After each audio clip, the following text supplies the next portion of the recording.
दोस्तों नमस्कार, मैं हूं आपका दोस्त दीपक स्मैलिया। आज हम डिस्कस करेंगे the world economy takes shape. विश्व अर्थव्यवस्था का उदय। विश्व अर्थव्यवस्था का उदय।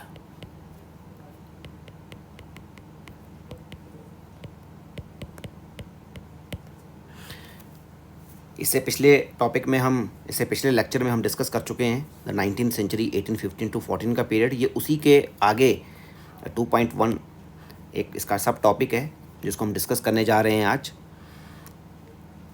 चलिए स्टार्ट करते हैं।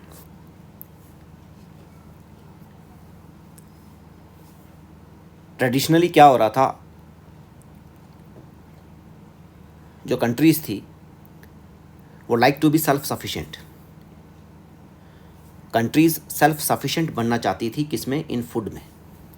वो अपना फूड प्रोड्यूस करना चाहती थी, wanted to produce own food.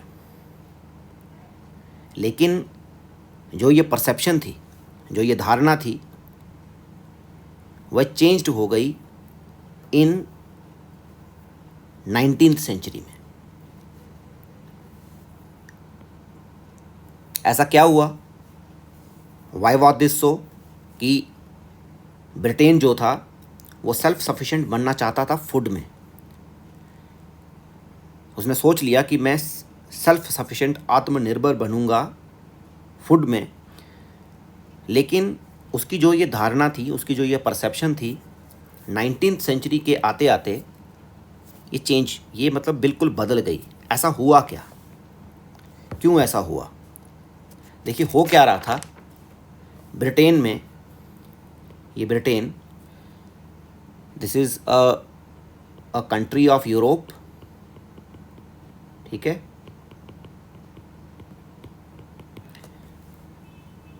यहाँ पर पॉपुलेशन जो थी, ये पॉपुलेशन ग्रोथ, यहाँ पे पॉपुलेशन बड़ी तीव्र गति से बढ़ रही थी।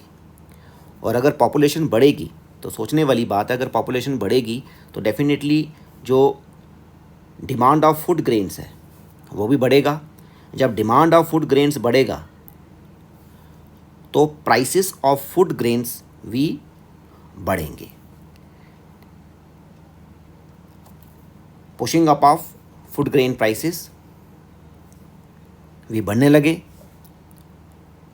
तो इस बीच क्या हुआ कि under the pressure of landed groups, ये वहाँ के ज़मींदार थे, कहाँ के? ब्रिटेन के। This is a country of Europe. उन्होंने क्या किया? The Britain landed groups pressure the government to restrict the import of food items into Britain. उन्होंने बोला कि उन्होंने ब्रिटेन गवर्नमेंट के ऊपर दबाव डाला, इन लैंडेड ग्रुप्स ने, कि आप जो बाहर से चीज़ें मंगाई जाती हैं उनको ना मंगाया जाए, उनके ऊपर रिस्ट्रिक्ट कर दिया जाए इंपोर्ट को।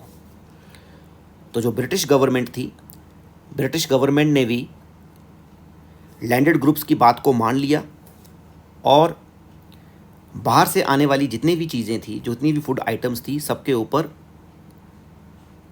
रिस्ट्रिक्शन लगा दी। उनको इंपोर्ट को रिस्ट्रिक्ट कर दिया, मतलब बंद कर दिया कि अब बाहर से अब कोई चीज़ नहीं आएगी। तो ऐसा किया क्यों एक्चुअली में ब्रिटेन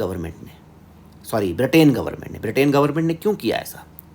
एक्चुअली जो ब्रिटेन गवर्नमेंट थी वो इन लैंडेड ग्रुप्स को फ़ायदा पहुंचाना चाहती थी। Britain landed groups got benefit, इनको फ़ायदा पहुंचाना चाहती थी वो। और ब्रिटेन बिकेम सेल्फ सफिशिएंट इन फूड। और जो ब्रिटेन था वो सेल्फ सफिशिएंट बनना चाहता था, किसमें? फूड में। इसीलिए वहाँ के लैंडेड ग्रुप्स ने ब्रिटेन की गवर्नमेंट के ऊपर दबाव डाला, प्रेशर डाला कि आप बाहर से आने वाली सारी चीज़ों के ऊपर रिस्ट्रिक्शन लगाइए, बाहर से कोई चीज़ नहीं मंगाई जाएगी, सब कुछ हम अपने यहाँ प्रोड्यूस करेंगे। लेकिन ऐसा हुआ नहीं, हुआ उसका उल्टा। बाहर से आना चीज़ें बंद हो गई। पॉपुलेशन वहाँ पे ब्रिटेन में लगातार बढ़ रही थी, तो जितनी लोगों की डिमांड होती थी उस डिमांड को ब्रिटेन गवर्नमेंट पूरा कर नहीं पा रही थी। ऊपर से इंपोर्ट के ऊपर रिस्ट्रिक्शन लगाई हुई थी। और जिससे क्या हो रहा था कि जो प्राइसेस थे फूड आइटम्स के वो डे बाय डे बढ़ते जा रहे थे। तो अगर साफ शब्दों में कहा जाए तो इसी को हम कॉर्न लॉ बोलते हैं। कोई आपको पूछ ले कि व्हाट इज़ कॉर्न लॉ, तो this is whole about this is corn law. तो the law allowing the government to do this and were commonly known as corn law. जो मैंने आपको पूरी स्टोरी ये बताई, इसी को कॉर्न लॉ बोलते हैं कि आपका ब्रिटेन जो था वो सेल्फ सफिशिएंट बनना चाहता था फूड आइटम्स में, लेकिन ऐसा हुआ नहीं। जो मैंने होल स्टोरी आपको बताई, मैं दोबारा तो अभी बताऊंगा नहीं, जो लेक्चर है वो बहुत लंबा हो जाएगा। आई होप आपको समझ आया होगा। तो this is called corn law. लेकिन देखिए होता क्या है, बट होता कुछ और है। होता क्या है कि अनहैप्पी विथ फूड प्राइसेस, अब जो प्राइसेस थे वो फूड आइटम्स के वो बढ़ गए थे। तो इंडस्ट्रियलिस्ट एंड अर्बन डिवेलपर्स, जो वहाँ के इंडस्ट्रियलिस्ट थे, अर्बन डिवेलपर्स जो वहाँ के रहने वाले थे, वो force the abolition of corn law. तो इन्होंने, जो इंडस्ट्रियलिस्ट थे वहाँ के, पहले ये लैंडेड ग्रुप्स थे वहाँ के ज़मींदार। तो फिर जब ये सारी समस्या यहाँ पे पैदा हो गई तो वहाँ के जो इंडस्ट्रियलिस्ट थे, डिवेलपर्स थे, उन्होंने दबाव डाला अगेन ब्रिटेन की गवर्नमेंट के ऊपर कि आपने जो ये रिस्ट्रिक्शन लगाई है फूड आइटम्स के ऊपर कि बाहर से कोई चीज़ नहीं मंगाई जाएगी, आप क्या कीजिए, ब्रिटेन गवर्नमेंट को बोला कि आप इस इंपोर्ट, जो आपने इंपोर्ट के ऊपर रिस्ट्रिक्शन लगाई है, इसको हटा दीजिए, इसको एबॉलिश कर दीजिए। तो ब्रिटेन की गवर्नमेंट ने अब इंडस्ट्रियलिस्ट और अर्बन डिवेलपर्स की बात को मान लिया और जो इंपोर्ट के ऊपर रिस्ट्रिक्शन लगाई थी उसको हटा दिया गया ब्रिटेन गवर्नमेंट की द्वारा। तो नाउ इंडस्ट्रियलिस्ट, वही मैंने आपको बताया कि now industrialist and urban developers put pressure on the government की to remove the corn law को हटाया जाए। और उन्होंने, ब्रिटेन गवर्नमेंट ने फाइनली क्या किया, कॉर्न लॉ को हटा दिया। तो after the corn law were scrapped, food could be imported into Britain. जो फूड था वो दोबारा इंपोर्ट होने लगा ब्रिटेन में more cheaply than it could be produced within the country, जितना कि वो खुद भी अपनी कंट्री में प्रोड्यूस नहीं कर सकते थे। और British agriculture was unable to compete with import, और जो ब्रिटिश एग्रीकल्चर था वो तो उससे कम्पीट नहीं कर पा रहा था, अनएबल था। उस इम्पोर्ट, जो बाहर से इम्पोर्ट आ रहा था, उससे वो अनएबल था, उसको मतलब अयोग्य था, मतलब उसके मुकाबले में वो इतना ज़्यादा, जितना इम्पोर्ट हो रहा था उतना ज़्यादा वो प्रोड्यूस नहीं कर पा रहा था। तो उससे हो क्या रहा था कि vast areas of land were now left uncultivated. तो बहुत सारी ज़मीनें जो थी, लोग उनको खाली छोड़ने लगे क्योंकि उनको प्रॉफिट नहीं हो रहा था। And thousands of men and women were thrown out of work, उन्होंने अपने कामकाज को छोड़ दिया। And they flocked to the cities और माइग्रेटेड ओवरसीज़, और वहाँ से वो छोड़कर दूसरी जगह जाने लगे। अब देखिए एक चीज़ को हम समझ लेते हैं इसमें, कई बार एग्ज़ाम में पूछा जाता है कि what are the effects of corn law. अगर आपसे कोई ये पूछ ले कि बताइए कि कॉर्न लॉ क्या है, तो आप, आई होप, ये पेपर में लिख भी देंगे अपने शब्दों में बना के कि कॉर्न लॉ क्या था। आपको याद करने की या क्रैम करने की जरूरत इसको नहीं है। अब हम इसके पढ़ लेते हैं कि इफ़ेक्ट्स ऑफ कॉर्न लॉ क्या थे। इफ़ेक्ट्स ऑफ कॉर्न लॉ, देखिए सबसे पहला इफ़ेक्ट ये था इसका कि food could be imported into Britain more cheaply than it could be produced within the country. ये देखिए यहाँ पर सबसे पहला पॉइंट, फर्स्ट यहीं से देखेंगे कि food could be imported into Britain more cheaply than it could be produced within the country. This is the first point. Second point, British agriculture was unable to compete with import, vast areas of land were now left uncultivated। मतलब British agriculture जो था वो was unable to compete with the import। British agriculture अयोग्य था compete करने में उस import से जो बाहर से चीज़ें मंगवाई जा रही थी। और तीसरा कि vast areas of land uncultivated, ये vast areas of land uncultivated, vast area of, ये फर्स्ट हो गया, ये सेकंड हो गया, और ये हो गया फर्स्ट, यहाँ पर हो गया सेकंड, और ये हो गया आपका थर्ड। और फोर्थ पॉइंट अगर इसमें लिखना हो कि इफ़ेक्ट्स ऑफ कॉर्न लॉ क्या थे, तो आप लिख सकते हैं कि thousands of man and women were thrown out of work, मतलब कि थाउजेंड्स ऑफ पीपल कि thousands of women and main were thrown out of work, मतलब वो अनएम्प्लॉयड हो गए। क्या हो गए? अनएम्प्लॉयड, क्योंकि उनके पास काम नहीं रहा करने के लिए। जितना सामान बाहर से मंगवाया जा रहा था उससे तो वो compete नहीं कर पा रहे थे, इसलिए वो अपने लैंड को अनकल्टिवेटेड छोड़ने लगे। और thousands of people flock to the cities, मतलब वो वहाँ से माइग्रेट हो गए। इसीलिए तो यही थे आपके इफ़ेक्ट्स ऑफ कॉर्न लॉ, जो मैंने आपको पीछे वाली स्लाइड्स में समझा दिया। आई होप आपको समझ आया होगा। देखिए आगे क्या हुआ। मीनवाइल इसी बीच मिड 19th सेंचुरी में faster industrial growth in Britain also led to higher income and therefore more food import. होने लगा, हायर इंडस्ट्रियल ग्रोथ होने लगी ब्रिटेन में, and also led to higher income and therefore more food import. Higher लोगों की income बढ़ने लगी, और उससे जब इनकम बढ़ने लगी तो वो ज़्यादा डिमांड करने लगे चीज़ों के लिए, और ज़्यादा इम्पोर्ट होने लगा फूड आइटम्स का। तो around the world, this is in eastern Europe, Russia, America, Australia, lands were cleared. तो ये जो ईस्टर्न यूरोप था, रशिया था, अमेरिका था, ऑस्ट्रेलिया था, इन्होंने क्या करने लगे, ये अपने लैंड को, जो उनके पास लैंड थी, वहाँ पे जंगल थे, उन जंगलों को काटने लगे, क्लियर करने लगे, ताकि क्या हो सके, ताकि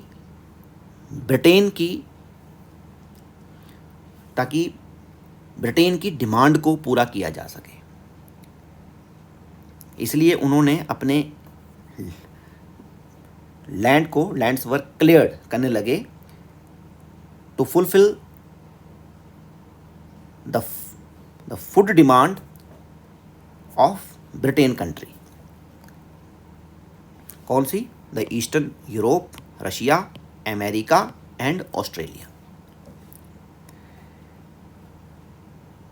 तो it was not enough merely to clear lands for agriculture. अब सिर्फ इतना ही काफ़ी नहीं था कि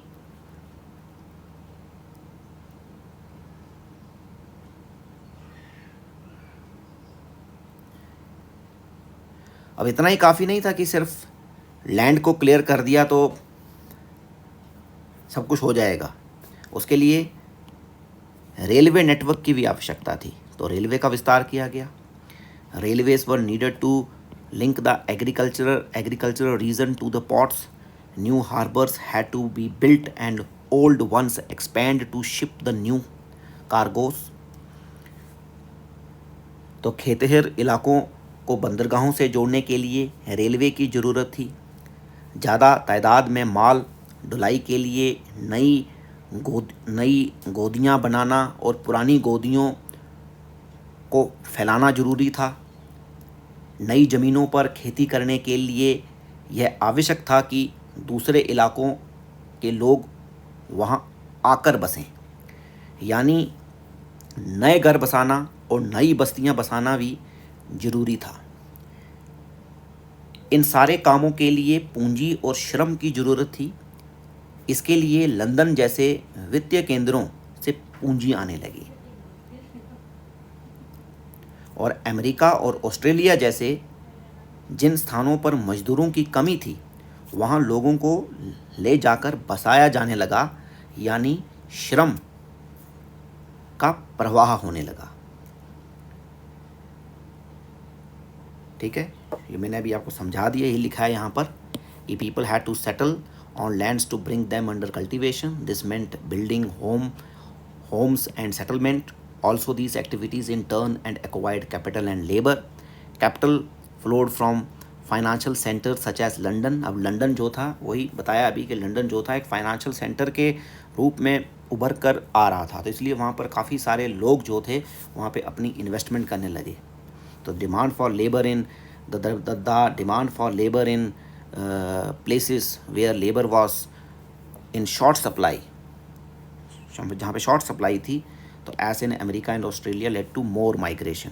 तो ऑस्ट्रेलिया जैसे, अमेरिका और ऑस्ट्रेलिया जैसे जिन स्थानों पर मज़दूरों की कमी थी वहाँ लोगों को ले जाकर बसाया जाने लगा, यानी श्रम का प्रवाह होने लगा। मतलब एक जगह से दूसरी जगह लोग जाने लगे काम की तलाश में। तो nearly 50 million people emigrated from Europe to America and Australia in 19th century. 19वीं सदी में यूरोप के लगभग 5 करोड़ लोग अमेरिका और ऑस्ट्रेलिया में जाकर बस गए। माना जाता है कि पूरी दुनिया में लगभग 15 करोड़ लोग बेहतर भविष्य की चाह में अपने घर बार छोड़कर दूर दूर के देशों में जाकर काम करने लगे थे। All over world some 150 million people were estimated to have left their homes, crossed oceans and vast distance over land in search of a better future.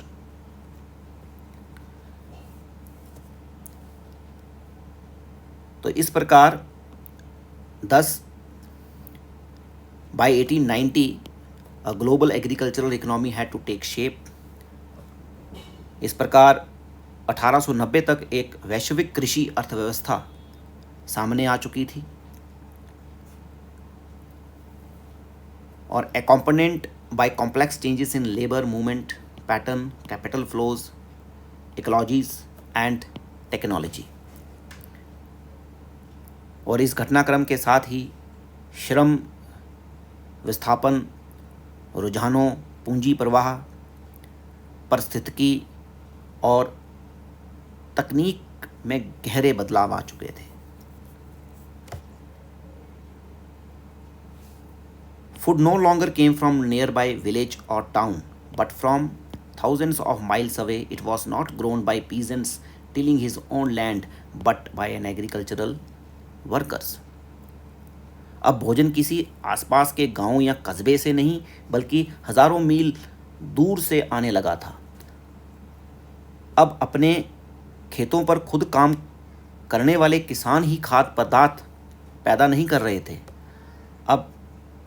अब यह काम ऐसे औद्योगिक मजदूर करने लगे थे जो संभवतः हाल ही में वहां आए थे।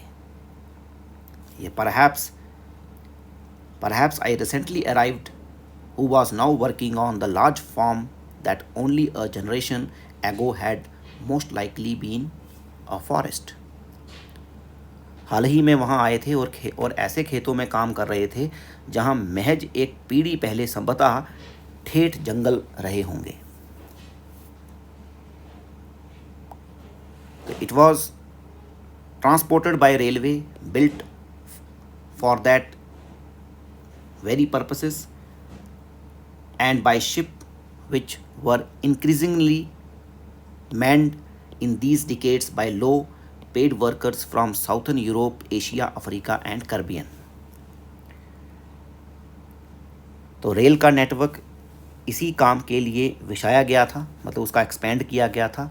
पानी के जहाज़ों से इसे दूसरे देशों में पहुंचाया जाता था।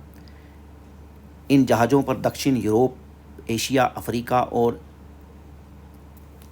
कैरिबियाई द्वीप समूह के मजदूरों से बहुत कम वेतन पर काम करवाया जाता था, जैसे लो पेड वर्कर्स।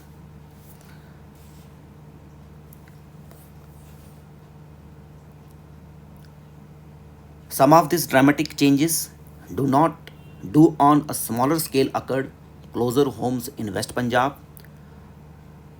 बहुत छोटे पैमाने पर ही सही, लेकिन इसी तरह के नाटकीय बदलाव हम अपने यहाँ पंजाब में भी देख सकते हैं। This is here the British Indian government built a network of irrigation canals to transform semi-desert waste into fertile agricultural land that could grow wheat and cotton for export. यहाँ ब्रिटिश भारतीय सरकार ने दिस इज़ सेमी डेजर्ट, ये जो रेगिस्तान था, अर्ध रेगिस्तानी ज़मीनों को उपजाऊ बनाने के लिए नहरों पर जाल बिछाया ताकि निर्यात के लिए गेहूं और कपास की खेती की जा सके। समझ आ रहा है आपको? ताकि निर्यात के लिए गेहूं और कपास की खेती की जा सके। नई नहरों की सिंचाई वाले इलाकों में पंजाब के अन्य स्थानों के लोगों को लाकर बसाया गया। उनकी बस्तियों को कैनाल मतलब कॉलोनी, नहर बस्ती कहा जाता था। And the canals colonies as the areas irrigated by new canals were settled by peasants from the part of the Punjab. उनको क्या कहा जाता था? नहर, मतलब नहर बस्ती, कैनाल कॉलोनीज, ये दिस इज जहाँ से उनको लाके बसाया गया था पंजाब में।